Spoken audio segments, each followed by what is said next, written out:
ওয়ালাইকুম আসসালাম। কেমন আছো তোমরা সবাই? আলহামদুলিল্লাহ, আমিও ভালো আছি। সবাই বসো সবাই। আজকে বিশ্ব পরিচয় ক্লাসে আমরা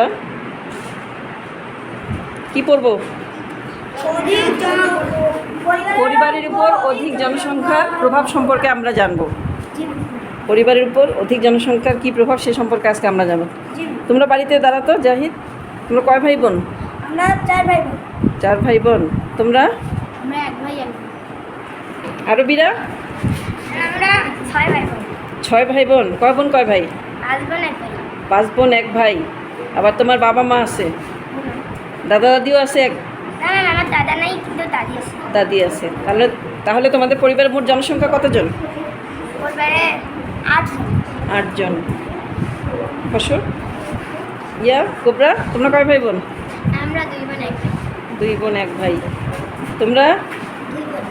2 বোন। তোমরা? 1 ভাই 1 বোন। 1 ভাই 1 বোন। আদুরিরা? 2 বোন 1 ভাই। 2 বোন 1 ভাই। তোমরা? হ্যাঁ, 2 বোন।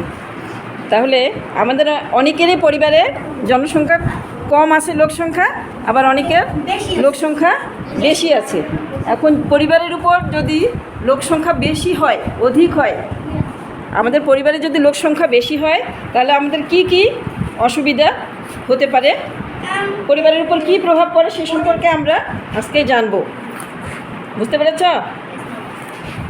আমাদের তোমরা ক্লাস 4-এ এ সম্পর্কে জেনেছিলে না, যে জনসংখ্যা বেশি হলে আমাদের পরিবারের উপর কী প্রভাব পড়ে? আমরা ক্লাস 4-এ জেনেছি, এখানেও আমরা আজকে জানব। অধিক জনসংখ্যার ফলে খাদ্য, বস্ত্র, বাসস্থানের চাহিদা পূরণে পরিবারের উপর কি হয়? আমাদের চাপ সৃষ্টি হয়, তাই না? খাদ্য, আমাদের দেশ কি কৃষি প্রধান দেশ? বাংলাদেশ কৃষি প্রধান দেশ।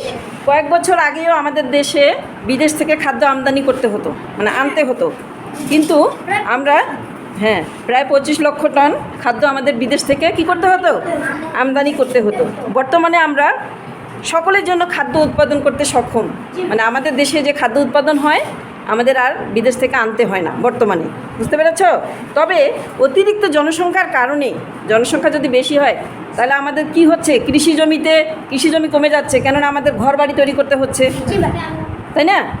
কৃষি জমির উপরেও আমরা কখনো এখন ঘর বাড়ি তৈরি করতেছি। তাহলে আমাদের কৃষি জমি যদি কমে যায় তাহলে খাদ্য উৎপাদন কমে যাবে না? সেই জন্য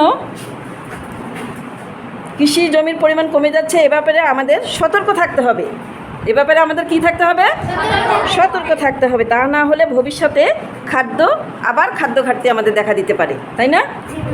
হ্যাঁ। বস্ত্র, আমাদের মানুষের মৌলিক চাহিদা কয়টি বলতে পারবে? খাদ্য, বস্ত্র,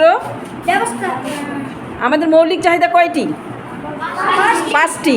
1 নম্বর হচ্ছে খাদ্য, 2 নম্বর বস্ত্র। বস্ত্র মানে কি? পোশাক। হ্যাঁ, আমরা যে কাপড় পরে আসছি সেই পোশাককে বলে বস্ত্র। এই বস্ত্র মৌলিক চাহিদার মধ্যে একটা অন্যতম উপাদান। আমাদের মানুষের মৌলিক চাহিদার মধ্যে অন্যতম হচ্ছে পরিধেয় বস্ত্র। পরিবারের লোক সংখ্যা বেশি হলে মা বাবা অনেক সময় সকলের পোশাক ঠিকভাবে দিতে পারে। এই যে অনেকে দেখো, এই যে তোমার নাম কি রে? রহমতুল্লাহ, দাঁড়াও তো। দেখো, ওর স্কুল ড্রেস নাই। তোমার বাবা স্কুল ড্রেস বানিয়ে দেয়নি কেন? তোমরা কয় ভাই বোন? 5 ভাই বোন। দেখো, ওদের পরিবারের জনসংখ্যা বেশি, ওদের এখনও তোমার বাবা তোমাকে স্কুল ড্রেস তৈরি করে দিতে পারেনি, তাই না? হ্যাঁ, জোরে বলো। হ্যাঁ।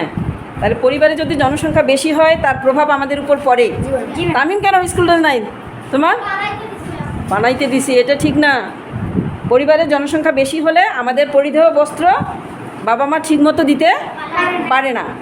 ফলে আমরা যখন স্কুল ড্রেসের জন্য তোমাদের উপর চাপ দেই, তখন তোমরা অনেকেই স্কুল আসতে চাও না, যে না আমি স্কুলে যাব না, আমার স্কুল ড্রেস না হলে আমি স্কুলে যাব না, এরকম বলো না তোমরা বাসায়?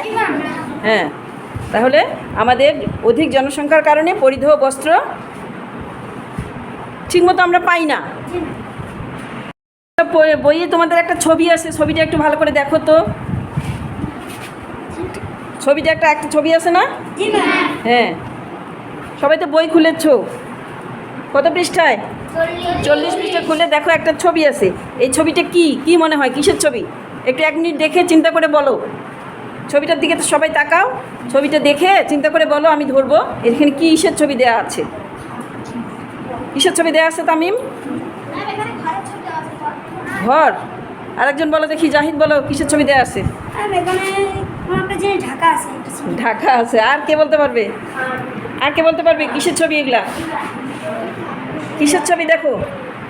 এখানে অনেক গৃহ মানুষ শহরে আসার কারণে দোকানে জনসংখ্যা বৃদ্ধির কারণে তোমরা এটা হচ্ছে গৃহহীন মানুষ, যার গৃহ নাই, বাড়ি নাই। গৃহ মানে কি? বাড়ি ঘর নাই। তারা কি করে? ঢাকা শহরে গিয়ে ফুটপাতে রাস্তায় ঘুমায়, সারাদিন এখানে সেখানে ভিক্ষা করে বা বিভিন্ন কাজ করে, কিন্তু রাতে ঘুমানোর জন্য ওদের কোনো জায়গা নাই, গৃহ নাই, বাসস্থান নাই, তাই তারা রাস্তায় ঘুমায়। এখানে রাস্তায় ঘুমিয়ে আছে চাদর মুড়ি দিয়ে, সেইটারই ছবি, তাই না? বুঝতে পেরেছ? তাহলে জাতিসংঘের তথ্য মতে আমাদের দেশে প্রায় 10 লক্ষ মানুষ কি গৃহহীন। গৃহ মানে কি? বাড়ি। 10 লক্ষ মানুষের আমাদের বাড়ি নাই। আর মানুষ সোজা হয়ে বসো। জাতিসংঘের তথ্য মতে আমাদের দেশে কতগুলো মানুষের বাড়ি নাই? 10 লক্ষ মানুষের বাড়ি নাই, গৃহহীন। প্রতি বছর 30 লক্ষ মানুষ মোট জনসংখ্যার সাথে যুক্ত হচ্ছে। প্রতি বছর আমাদের দেশে 30 লক্ষ মানুষ যুক্ত হচ্ছে, তাই না? মানে জন্মগ্রহণ করতেছে মানুষ, কিন্তু আমাদের গৃহের অভাব। সকলের জন্য বাসস্থান নিশ্চিত করা সরকারের পক্ষে অনেক কঠিন। তাই নিরাপত্তা আর কাজের খোঁজে এইসব গৃহহীন মানুষ কোথায় যাচ্ছে? সবাই শহরে চলে যাচ্ছে। শহরে গিয়ে দেখো যে ওখানে শহরে গেলে অনেক কাজ করলে কিছু টাকা পাওয়া যাবে, তাই তারা ফুটপাতে গিয়ে রাতে এরকম করে শুয়ে আছে। দিনের বেলা কাজ করে, রাতের বেলা কি করে? ফুটপাতে ঘুমায়। তাহলে এই যে মানুষের এত কষ্ট, গৃহ নাই, ঠিকমতো পোশাক নাই, পোশাকের অভাবে তোমাদের বাবা মারা প্রয়োজনীয় পোশাক দিতে না পারায় তোমরা স্কুলে আসতে চাচ্ছ না, আসছো না অনেকে। তাই এই সব কিসের কারণে হচ্ছে আমাদের? অধিক জনসংখ্যা। অধিক জনসংখ্যার কারণে আমাদের পরিবারগুলোতে এর প্রভাব পড়ছে। আমরা ঠিকমতো পোশাক পাচ্ছি না, ঠিকমতো খাবার পাচ্ছি না। মনে করো তোমাদের বাড়িতে যদি তোমরা 1 ভাই 1 বোন হও, তো ভালো কিছু রান্না করলে তোমরা পরিমাণে বেশি পাবে না ভাগ? আর যদি এই যে আরবিদের বাড়িতে দেখো, ওদের কয়জন? 10 জন লোক। ওরা কি একটা মুরগি রান্না করলে সবাই কি 2 পিস করে পাবে? পাবে না। তা ওদের খাদ্যের কষ্ট হচ্ছে, পরিধেয় বস্ত্র পোশাকের কষ্ট হচ্ছে, বাবা মা প্রয়োজনীয় পোশাক দিতে পারছে না। আবার বাসস্থান, মনে করো পরিবারে যদি আরবিদের জনসংখ্যা বেশি, ওরা কি একটা বিছানায় একাই ঘুমাতে পারবে? ওদের একটা বিছানায় অত 3-4 জন ভাই বোন মিলে গাদাগাদি করে শুয়ে রাত কাটাতে হবে, হবে না? হয় না? আর যারা 1 ভাই 1 বোন, ভাই একটা বিছানায়, বোন একটা বিছানায়, এরকম করে থাকো না তোমরা? আর পরিবারে বেশি হলে কি, জনসংখ্যা যখন বেশি হয় আমাদের, আমরা কি এক বিছানায় 1 জন করে ঘুমালে হবে? 10 জনের জন্য কি 10টা ঘর আছে আমাদের বাড়িতে? সেই জন্য মানুষ পরিবারের উপর অধিক জনসংখ্যার প্রভাব আমরা আজকে পড়তেছি। সেখানে আমরা জানলাম যে জনসংখ্যা বেশি হলে আমাদের খাদ্যের অভাব হয়, বস্ত্রের অভাব হয়, গৃহের অভাব হয়, বিভিন্ন অভাবে আমরা ভুগি, তাই না? আমি 2টি প্রশ্ন লিখে রেখেছি, দেখো। আমাদের মৌলিক চাহিদা কয়টি ও কী কী? বাংলাদেশে প্রতি বছর কতজন শিশু জন্মগ্রহণ করে? তোমরা লিখেছো সবাই? কার কার লেখা হয়ে গেছে? সবার হয়ে গেছে প্রায়। আচ্ছা, হাত নামাও। আরবি বলো দেখি, আমাদের মৌলিক চাহিদা কয়টি ও কী কী কী লিখেছো তুমি? খাতা দেখেই বলো।